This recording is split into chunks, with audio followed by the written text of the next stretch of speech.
Hello friends, welcome to quick revision point. My name is Raksha Shrivastava. Friends, आज हम UGC NET paper first में higher education से important question को friend discuss करेंगे, जो कि फ्रेंड आने वाले यूजीसी नेट एग्जाम के लिए इंपॉर्टेंट रहेगा। तो चलिए स्टार्ट करते हैं। फर्स्ट क्वेश्चन है, निम्नलिखित में से किस वर्ष में संसद के अधिनियम द्वारा एक सांविधिक निकाय के रूप में अखिल भारतीय तकनीकी शिक्षा परिषद की स्थापना की गई थी? ए है 1986, बी है 1987, सी है 1988 एंड डी है 1989। तो राइट आंसर इसमें बी हो जाएगा, 1987। नेक्स्ट क्वेश्चन देखेंगे, उच्च अधिगम के किसी संस्थान में एक प्रभावी टीम की कौन सी विशेषता है? फर्स्ट, इसमें वातावरण अनौपचारिक होता है जिसमें टीम के सदस्यों की भागीदारी होती है, ये करेक्ट है। सेकंड है, अत्यधिक चर्चा होती है जिसमें प्रत्येक सदस्य भाग लेता है, ये भी करेक्ट है। थर्ड है, समूह के कार्य को अच्छी तरह समझा जाता है जो समूह के सदस्यों को स्वीकार्य होता है, ये भी करेक्ट है। फोर्थ है, समूह के सदस्य अपने विचारों को प्रस्तुत करने में नहीं डरते हैं, ये भी करेक्ट है। तो पहला, दूसरा, तीसरा, चौथा करेक्ट है, पांचवा इनकरेक्ट है। तो करेक्ट ऑप्शन ए हो जाएगा। नेक्स्ट क्वेश्चन देखेंगे। नेक्स्ट क्वेश्चन है, किसी विश्वविद्यालय में अकादमिक परिषद के मुख्य उत्तरदायित्व निम्नलिखित में से कौन से हैं?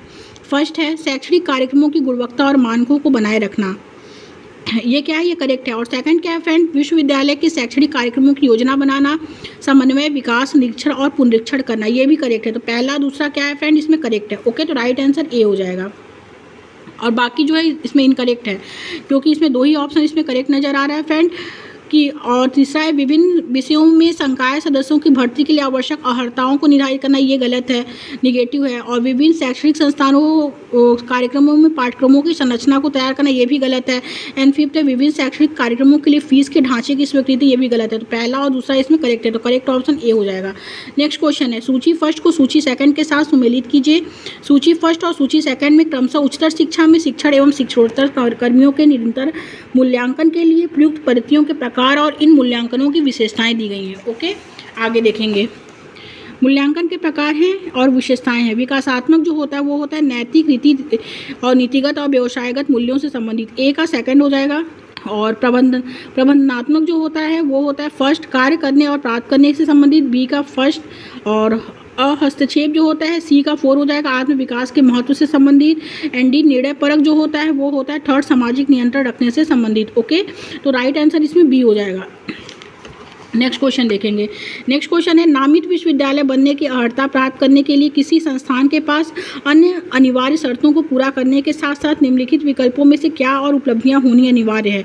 ए है, प्रति संकाय में प्रति वर्ष समकक्षी पुनरीक्षित अथवा एसी, ओपीयूएस, डब्ल्यूओएस जनरल में कम से कम 2 शोध का प्रकाशन होना, ये क्या है? ये करेक्ट है और यही राइट आंसर हो जाएगा। ओके, नेक्स्ट क्वेश्चन देखेंगे। भारत सरकार की निम्नलिखित किस योजना का उद्देश्य नवोन्मेषी अनुसंधान परियोजना को समर्थन देना है जो सामाजिक रूप से प्रासंगिक, स्थानीय आवश्यकता अनुरूप, राष्ट्रीय दृष्टि से महत्वपूर्ण तथा वैश्विक महत्व की हो? ए है SPARC, बी है STRIED और सी है IMPRESS एंड डी है STARS। तो इसमें राइट आंसर जो होगा वो बी हो जाएगा, STRIDE। Okay, B option correct हो जाएगा।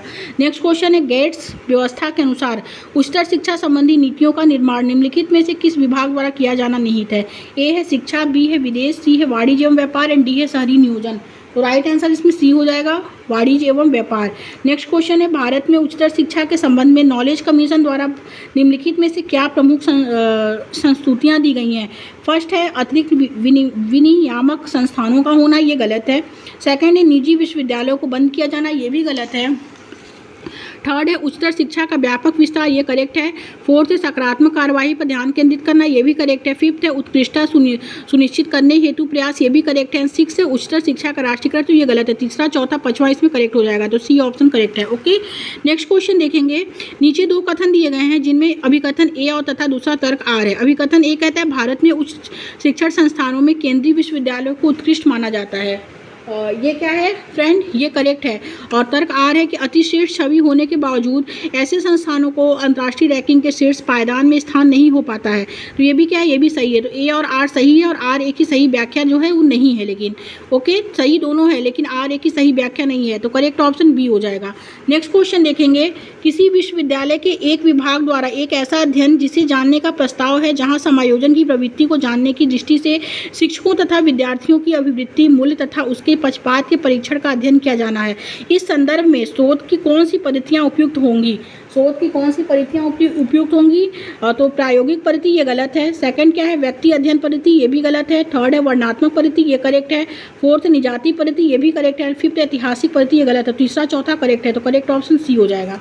नेक्स्ट क्वेश्चन, प्राचीन भारत के किस उच्चतर शिक्षण संस्थान को ऑक्सफोर्ड ऑफ महायान की संज्ञा दी जाती है?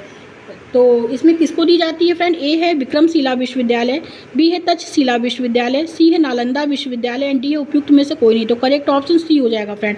नालंदा विश्वविद्यालय को फ्रेंड उच्चतर शिक्षा संस्थान को ऑक्सफोर्ड ऑफ महायान की क्या दी जाती है? संज्ञा दी जाती है।